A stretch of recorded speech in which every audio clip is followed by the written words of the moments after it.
So to make sure this nutshell didn't come across as too opinionated or too preachy, I went out of my way to do some market research, reaching out to poets and poetry audiences across the world in South Africa, Australia, Poland, Los Angeles, New York, and across the UK. I reached out to just over 200 people, and the results were very clear. The way poets introduce their poetry can change the quality of the entire evening. Although there are no rules to how you introduce your poems, the following points will definitely improve not only the audience's experiences, but also yours. First point. If you have a special attachment to a poem, or it has an interesting story, that's okay to share. So for example, I wrote this poem because there was garish wallpaper in a hotel room, but then I ended up writing about food I hate. Or maybe you went to an inspiring workshop and you're trying to leave your comfort zone. That's great, because you're letting the audience know your process and you are demonstrating genuine interest in your practice.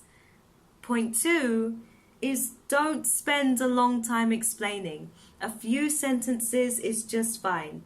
If you feel like you are rambling, you probably are. And if you are not a feature or a headline act, definitely keep it short. Be respectful of other people's time. Which leads me to point 3. When you say, I wrote this poem on the way over, on the bus, on the train, during someone else's set, which I can't believe I heard, but I have, what you are actually saying is, I don't care, and neither should you. You are deliberately setting the audience up for disappointment, and even if the poem is good, who cares, right? Show your craft some love. This does not refer to freestyle poetry, which is done on the spot and in accordance with the mood. This is about when a poet decides to spend 3 minutes making people feel uncomfortable who perhaps have gone to a poetry night for the first time and now do not know whether to take you seriously.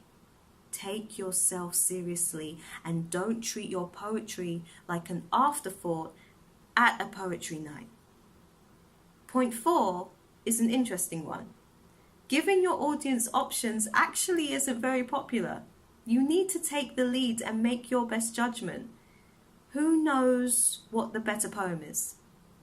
Who knows which poem is going to be delivered with more enthusiasm? Only you do. So why would you hand over that power to people who know nothing about your work or what you're feeling at that point in time? Make a choice yourself and do the best you can. Last, but definitely not least, we need to talk about apologizing before your poetry. Remember when I said I did some market research? Well, I noticed something last year and decided to just test a theory. I recorded how many people apologized during their introductions. Over the last 7 to 8 months, I stopped counting at 150 poets.